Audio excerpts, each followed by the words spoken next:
Hello tout le monde, j'espère que vous allez bien. Moi en tout cas, ça va très bien et vous savez que je voue un amour très particulier à la Cambridge Spring parce que c'est ma réponse contre le Gambit Dame. Et d'habitude, je vous montre des parties où il y avait le petit piège de la dame qui coulisse. Et aujourd'hui, je voulais vous montrer une autre réponse qui montre que le Cambridge Spring, même quand le piège n'arrive pas, c'est quand même bien dangereux. Allez, on est parti. Le Cambridge Spring, vous devez connaître les coups, sauf que là, on l'a eu via une transposition, parce que mon adversaire a joué des 4, j'ai répondu des 5, il a joué cavalier F3, et là-dessus, c'est généralement pour aller dans des systèmes de Londres ou quelque chose comme ça, je sais pas trop, donc là, dans le doute, je mets mon cavalier en F6, parce qu'il n'est jamais mal placé ici, et sur quoi mon adversaire enseigne avec C4 tout de suite, et donc là, on transpose dans un petit Gambit Dame. Et comme je joue la Cambridge Spring, je décide de le refuser avec E6, sur quoi il a continué cavalier C3 et j'ai joué C6. Et là, selon où il met son fou, s'il va le mettre en G5, on va avoir la Cambridge Spring. Si il joue E3 d'abord, on va être dans une semi-slave. Et mon adversaire a joué fou G5, donc on rentre dans une Cambridge Spring parce que après cavalier D7 et E3 ouvre son fou de case blanche, je joue dame D5 et là, on a totalement transposé. Là-dessus, mon adversaire n'a pas joué le piège avec fou D3, je vous ai déjà montré des parties là-dessus, mais il joue ce petit A3. Et A3, en fait, ça prépare potentiellement du petit B5 chasse la dame, et comme la tour, elle est protégée par la dame, je ne peux pas prendre avec le fou, parce qu'il est cloué. Peut-être pas, ou peut-être que si.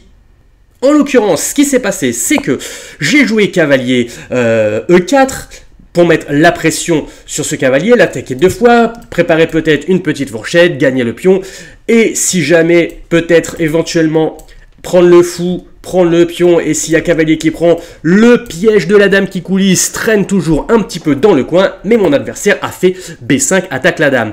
Et là-dessus, j'ai répondu cavalier prend, je n'avais pas peur de pion prend dame parce que je ferais cavalier prend dame et en fait on aurait échangé les dames, on aurait échangé les cavaliers, sauf que lui aurait une structure de pion très pourrie et je me suis dit que c'était un avantage qui était déjà suffisant si ça devait évoluer dans ce sens-là.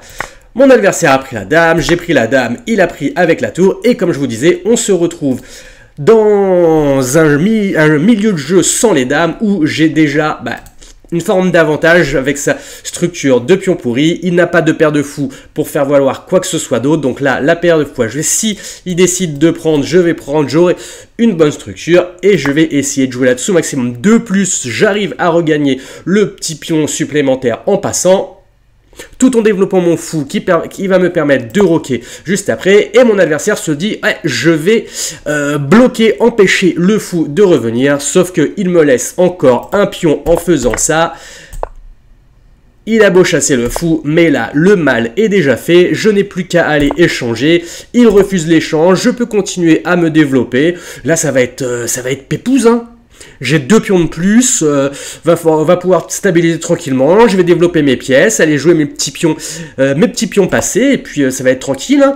Mon adversaire essaie de se dire, ok, je balance de l'attaque, de toute façon perdu pour perdu, je fais un petit F6 pour préparer à prendre le centre, à échanger un petit peu des pièces, il continue dans son attaque, il sous-estime complètement la prise du centre, je mets un petit tour en E8 pour soutenir le E5 qui va venir, il décide d'attaquer, mais c'est un temps trop tard parce que E5, avec un temps sur le fou, il y a prise, le fou doit reculer, et voyez, j'ai un super centre, j'ai 2 pions de plus, et là, ouais, c'est déjà gagné, hein. Néanmoins, mon adversaire continue et après E6 chasse le cavalier, gagne un peu d'espace. En plus, ça bloque un petit peu son pion. Si il venait à jouer son pion, on pourrait échanger et ça lui ferait un pion arriéré supplémentaire. En plus, qui est une faiblesse pour moi. Ici, je menace en plus ce petit pion là qui d'ailleurs tombe au coup d'après. Il se dit ok, je vais essayer de replacer mon fou. Sauf que ça me permet de proposer un échange. S'il recule avec son fou, je pourrais replacer mon cavalier sur une meilleure case. Bref, là, voilà, hein, là, il n'y a plus qu'à dérouler. Je replace un peu, je propose des échanges tout en développant mes pièces. Il continue, il ne sait plus trop vraiment quoi faire. Maintenant, vous voyez, j'ai un boulevard pour tous ces pions, ça va être très facile, va suffire de les envoyer faire dame. Il tente quand même une pseudo-attaque, mais bon, comme numériquement il ne sera pas en surnombre, son attaque, elle va absolument rien faire. Je peux à ce moment proposer des échanges, il attaque, je bloque. C'est pas nécessaire d'ouvrir les lignes et de lui donner du contre-jeu. Autant bloquer, stabiliser. Il veut protéger son fou pour éviter de casser encore sa structure. Ça me dérange absolument pas. Finalement, il casse sa structure. Je pensais qu'elle allait reprendre avec la tour, mais probablement qu'il veut garder le pion en face du roi. Ce qui est un peu bête dans le sens où son pion bloque sa tour, donc il va pas avoir de clouage, il va pas avoir quoi que ce soit parce que c'est pas ouvert. Et moi, bon boulevard, hein. Boulevard, va falloir y aller. Néanmoins, je prépare quand même des petits empilages sur les pions faibles. Il essaie d'avancer avec son roi, je continue, et puis je vais aller emmener mon roi du côté de là où il y a les pions, hein, pour aller protéger un petit peu ces pions qui vont aller à dame. Il ramène son roi pour essayer de me bloquer. Mais ça va pas servir à grand chose. Là, c'est le moment où je tricote un petit peu. J'ai 30 milliards de manières de gagner. Je veux éviter au maximum de lui donner du contre-jeu. Du coup, j'empile, il vient défendre. Et là, je peux commencer. Maintenant que son roi est venu à la protection de ce pion, s'il veut pas perdre encore un pion, il va devoir rester avec ses pièces par ici. Et ça me laisse tout le champ libre pour monter avec mes pions et mon roi. Et aller faire une dame. Ça va être... C'est le moyen le plus facile, pas besoin de se casser la tête, de chercher midi à 14h, j'ai un boulevard pour les pions, il n'y a qu'à les pousser, aller faire dame, échanger des tours dessus, et c'est gagné. Il décide de faire des trucs, on avance, il continue. Je passe vite parce que c'est pas le plus important, on peut dire que la partie elle est déjà pliée, je continue, je fais monter mes pions, il essaie d'avoir du contre-jeu quelque part.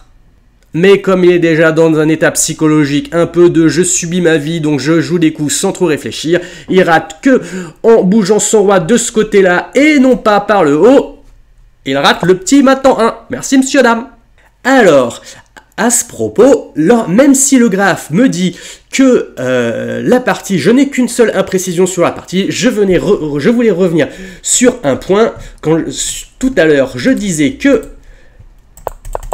après B5, attaque la dame, je n'ai pas pris avec le fou parce que j'ai eu peur que sur fou prend, pion prend, sur dame prend, il avait la tour pour couvrir, sauf que ça ne marche pas quand même parce que sur cavalier prend, il n'a pas tour prend parce que la dame couvre.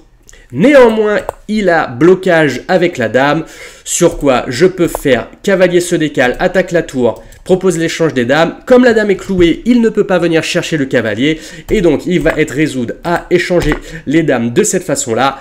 J'ai encore, dans cette variante-là, j'ai également 2 pions d'avance, donc c'est un peu plus précis. Même si la partie est totalement jouable et complètement avantageuse. Comme vous voyez le graphe, c'est une domination noire, nette, sur tout le long de la partie. Bon voilà, j'espère que cette petite vidéo vous a plu. Hein. C'est pour ça que j'adore la Cambridge Spring. Il y a toujours ce petit piège de la dame qui coulisse. Et même quand l'adversaire ne fait pas une gaffe telle que fou D3 me permet de ce petit piège, et ben les défenses, elles sont pas si simples. Un petit A3 qui se dit, je vais pouvoir attaquer la dame, et ben ça marche pas non plus. Bam, c'est punition directe. Et c'est ce qui fait que c'est mon arme de choix contre le gambit dame. Si la vidéo vous a plu, n'hésitez pas à me le dire dans les commentaires. Comme d'habitude, le petit pouce, l'abonnement et surtout le partage, ça m'aide et ça fait plaisir.